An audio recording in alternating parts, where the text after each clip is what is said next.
Well, thank you, Bill, and welcome everybody to another edition of Eavesdropping.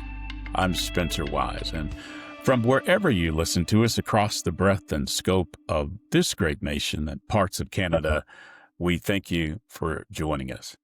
Tonight, we get a chance to eavesdrop with Julie Barth. She's a writer, a mother of 6, a trauma survivor, and founder of Colin James Barth Outreach, a nonprofit dedicated to supporting women-led households in times of crisis. Julie's memoir, Notes from a Blackberry, is a deeply moving account of love, loss, and resilience, chronicling her journey as a special needs parent while navigating the heartbreaking realities of her first husband's battle with cancer.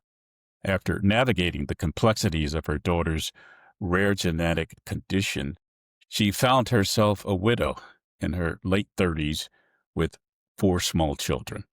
Perhaps her greatest struggle is enduring years of emotional abuse at the hands of her second relationship and unpacking all that came with going from surviving to thriving. Welcome to Eavesdropping, Julie. Thank you for having me.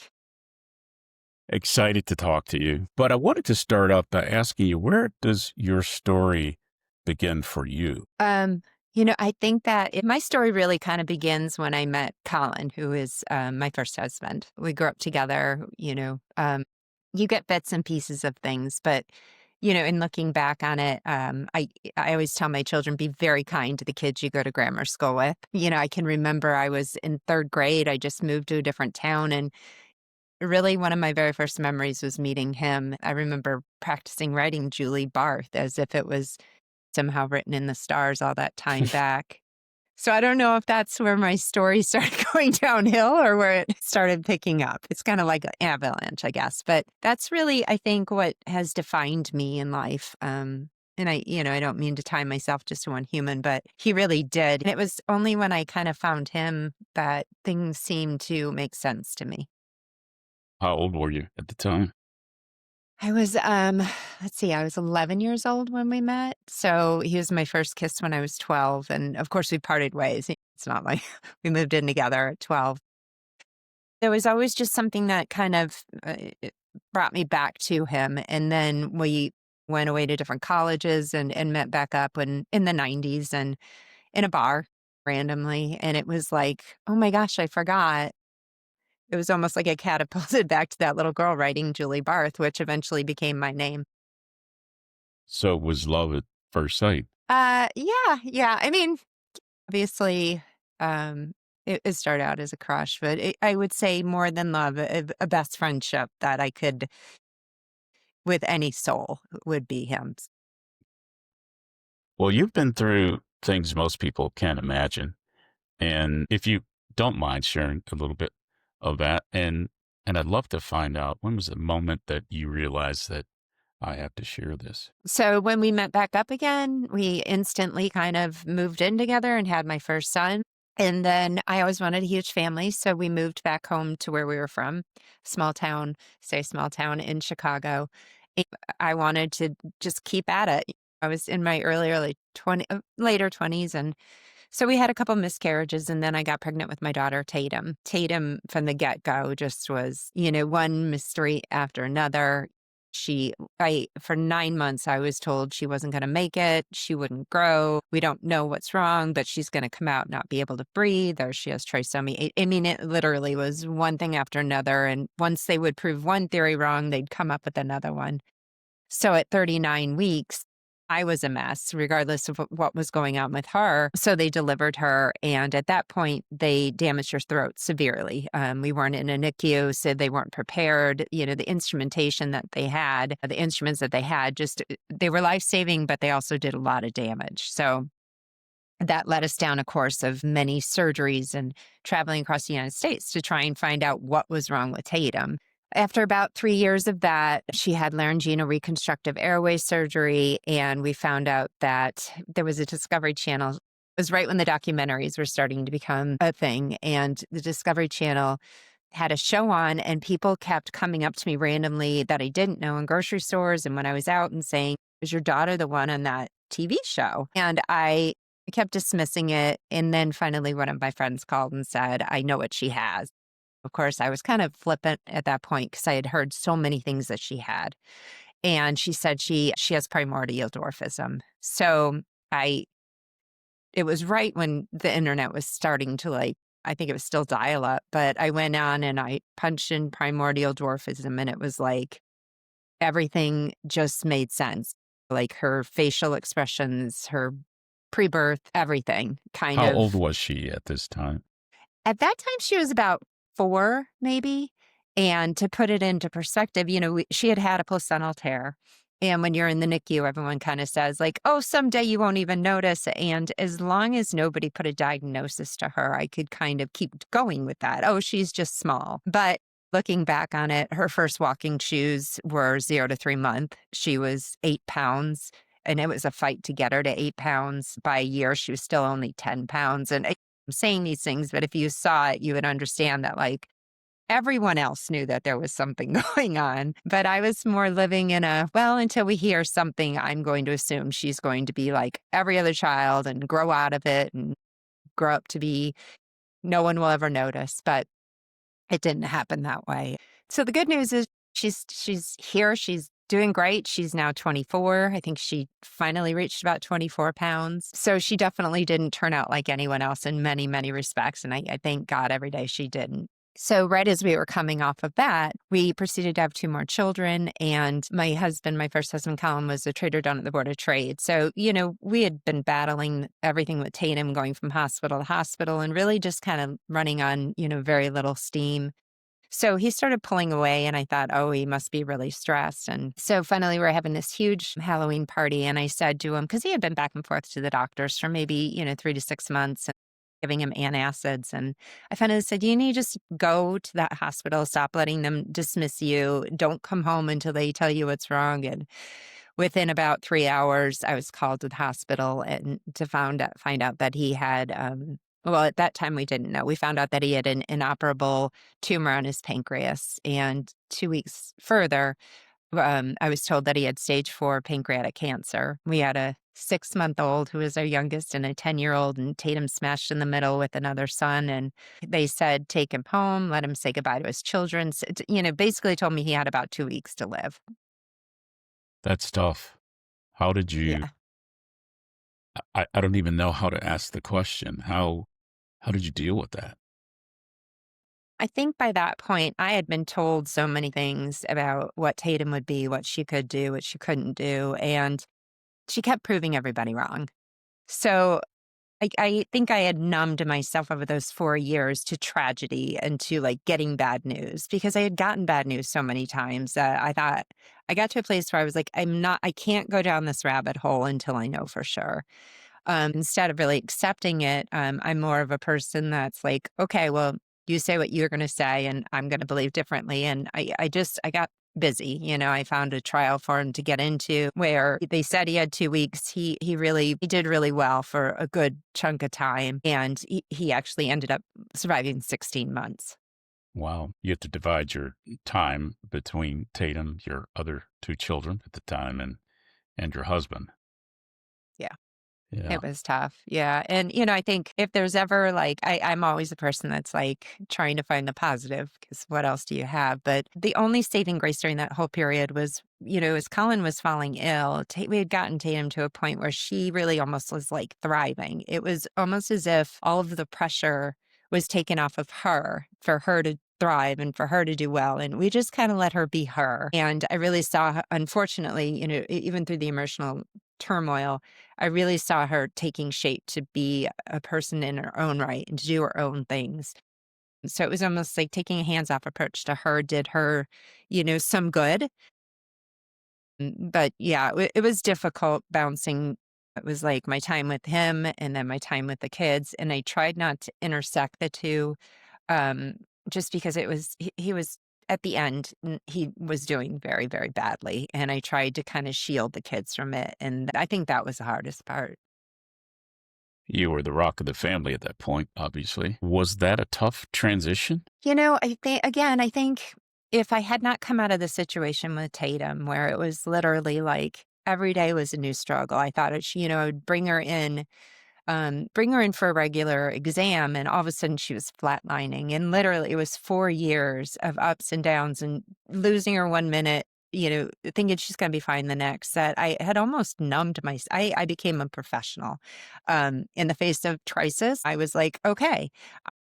And I almost could take all of the emotion out of something and just deal with the situation. Unfortunately, I think that I became so good at it that became my way of life. You become very good at it, but the things you become very good at sometimes are a detriment and you don't even see it until it's like literally encroached every part of your life.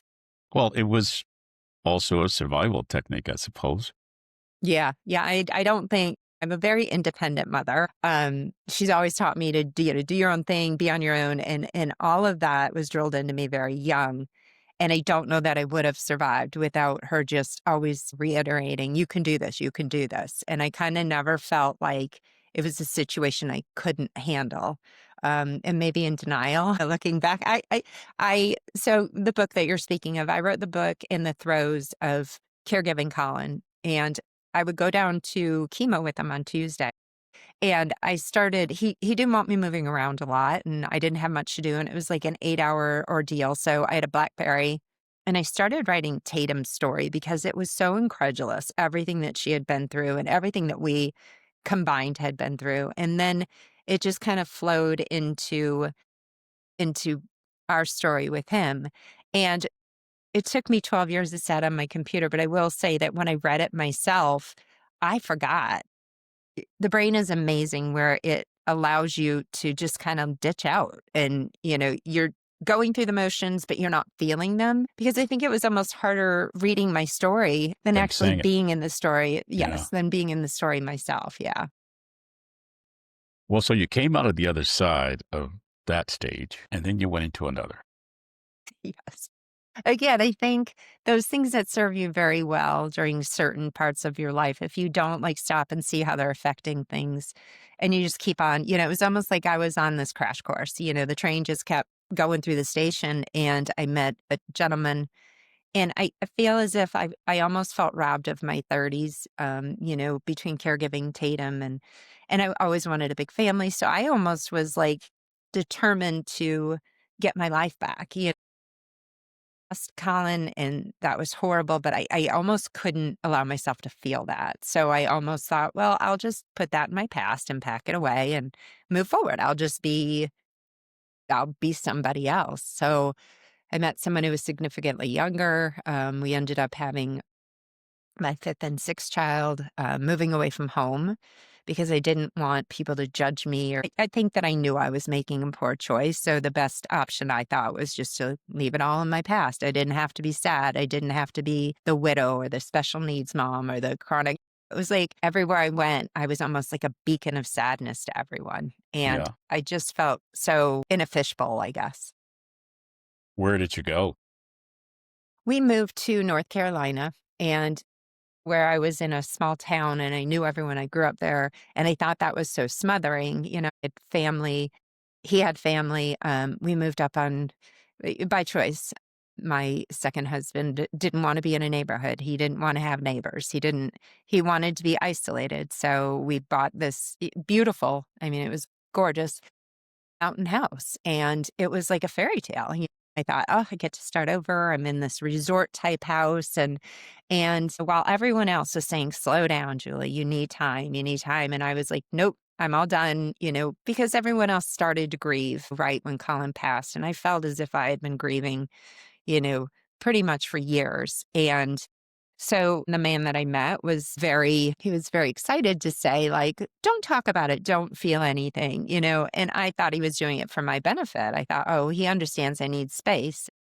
When we got to North Carolina, I recognized that he wasn't doing it for my benefit. He was doing it for his own because he really just didn't care. But by then, I had, basically told my childhood friends, my family, everyone, like, see ya, I'll write or not. And I really felt trapped by my decisions and hell bent on making it work no matter what. Well, Julie, if you don't mind me asking, how long after Colin's death did you meet, marry, and move in with the new person? It was about a year after I lost Colin. We had built this house together.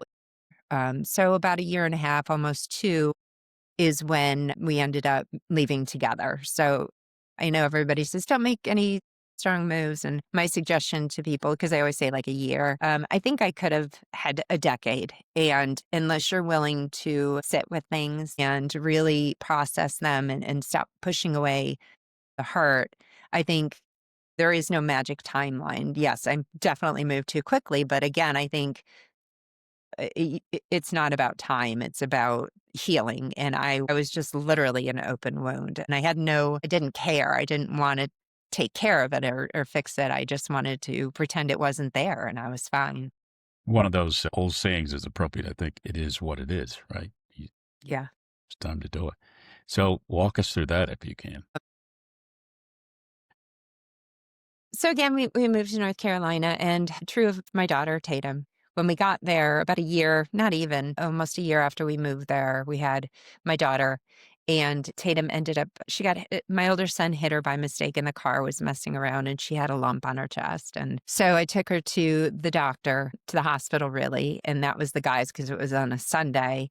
And by the time she came to me, because I thought it had healed, it was like a golf ball size, and it was just nasty looking. So we had emergency surgery to remove it on a Sunday. And I remember her coming out of surgery. Of course, my ex-husband was traveling. He always was. So I was on my own and with a baby, 4 kids, and, dealing with all of this. And the surgeon came out and he said, oh, it's just an infected blood clot or something to that. And I remember sitting there and hearing him say it. And as it was coming out of his mouth, I knew it wasn't true. But at that point, I had again decided that I was always going to take the easiest road. Like I wasn't going to fall into stuff. I wasn't going to investigate it.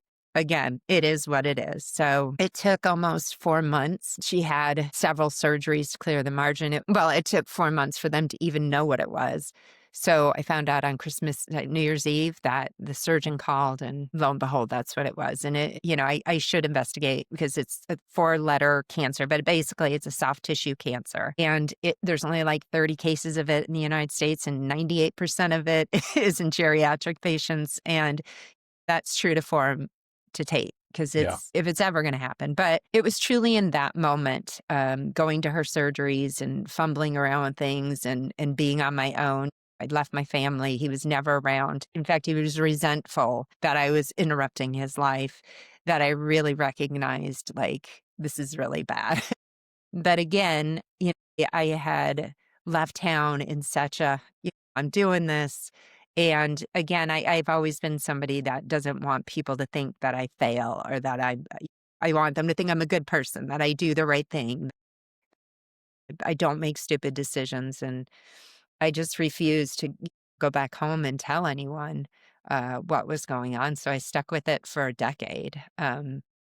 We had together, we had 2 children, and I think at a certain point, he traveled around the United States for work if he was actually working. But I think that I knew he would come for me if we were not together. So by the time we decided to get divorced, the children were old enough to make their own decisions and to voice their opinions. And that was kind of always what I was waiting for.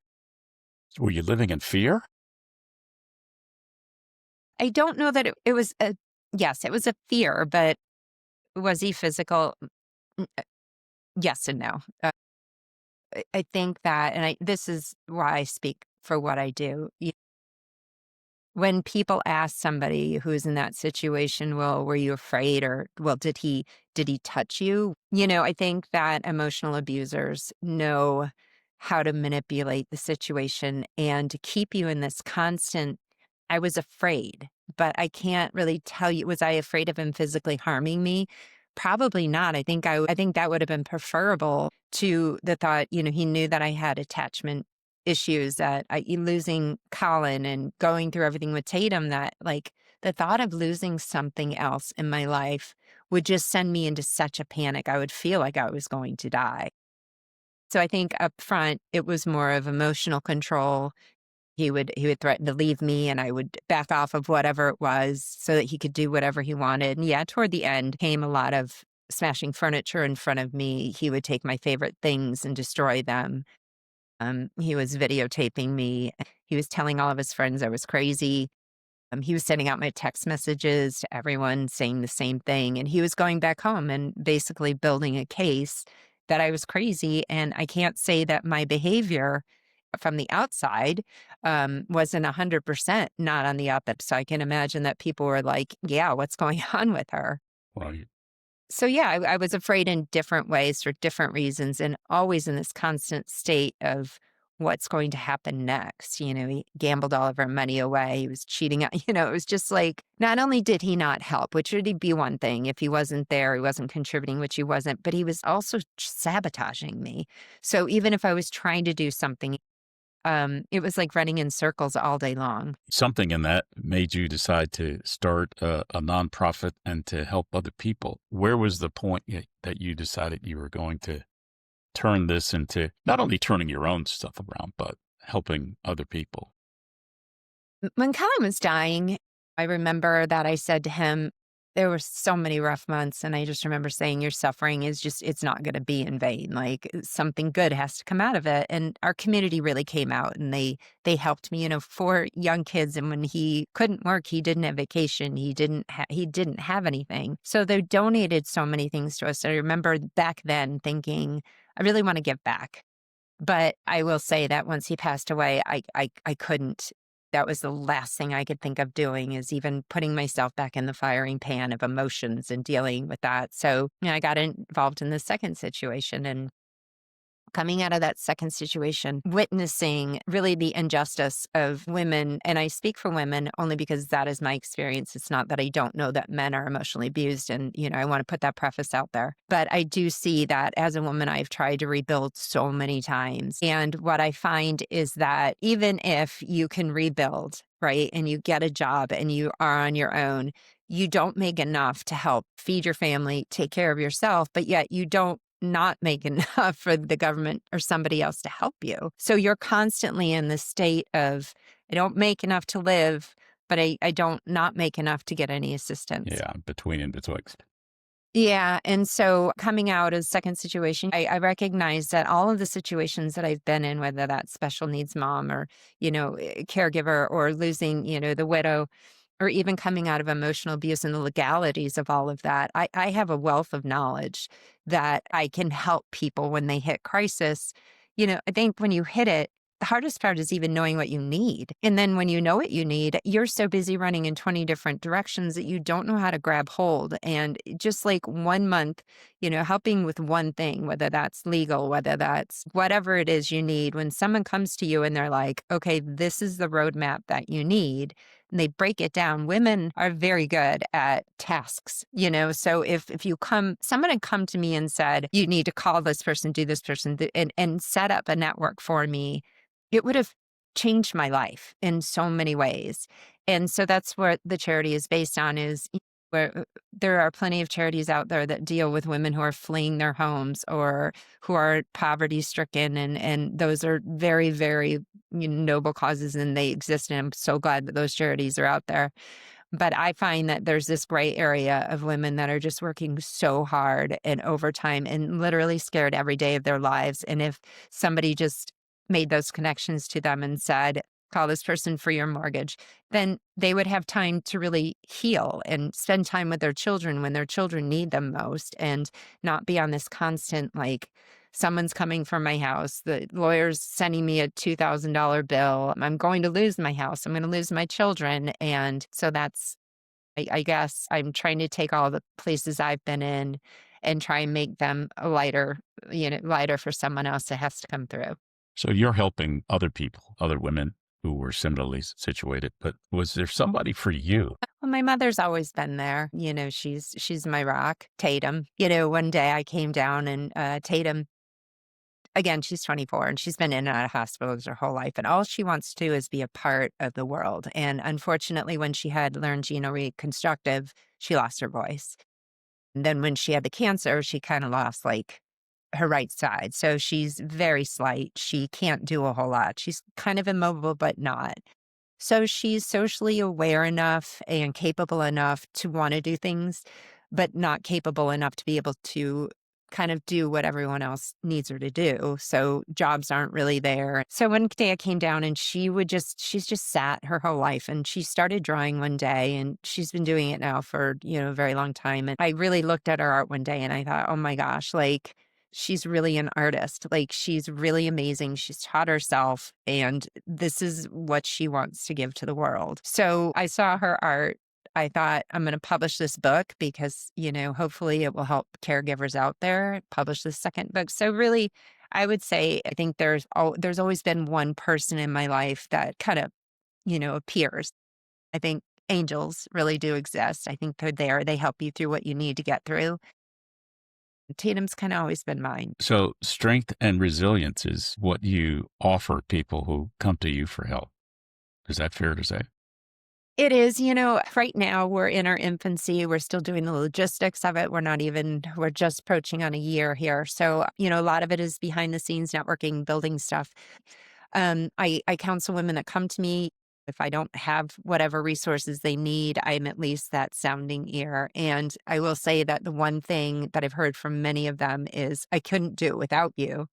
And I always say to them, you could do it without me. Like the thing is that I was a mirror that held up in front of you. So you reminded yourself of who you were when it started. Because when you get to this place where you just feel so bottomed out, you forget who you really are.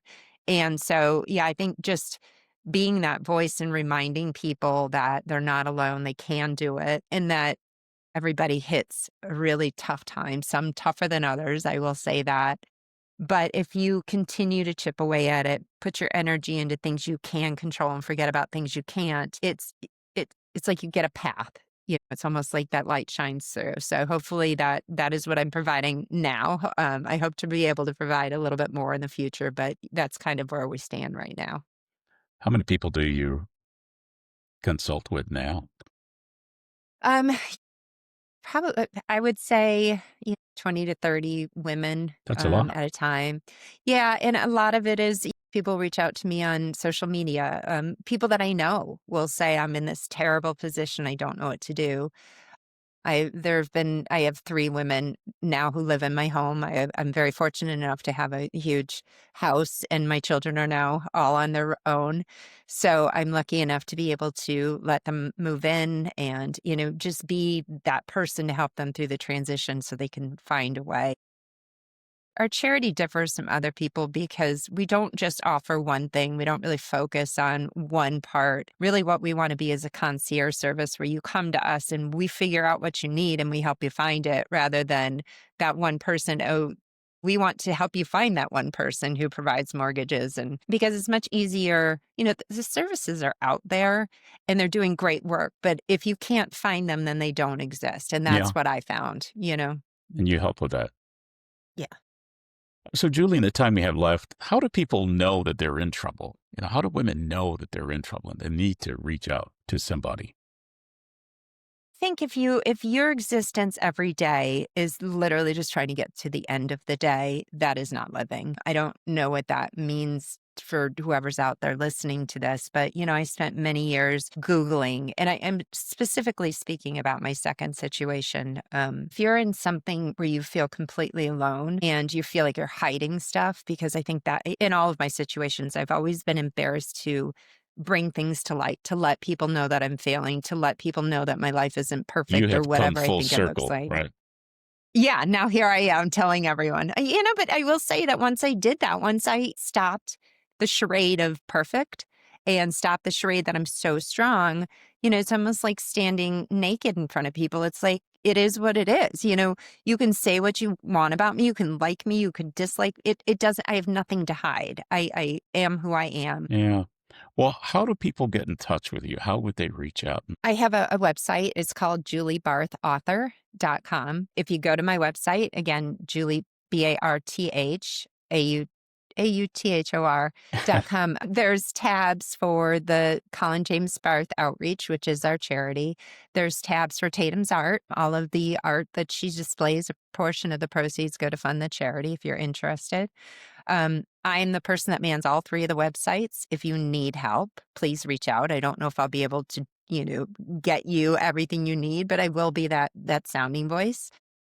And if you're looking to get involved or to help us, or even if you're a corporation looking to hire women that, can work remotely and do it's amazing as women, you come out of if you're a stay-at-home mom, you come out and everyone's like, "What's your work experience?" And you're like, "Well, I've been a therapist, a chef."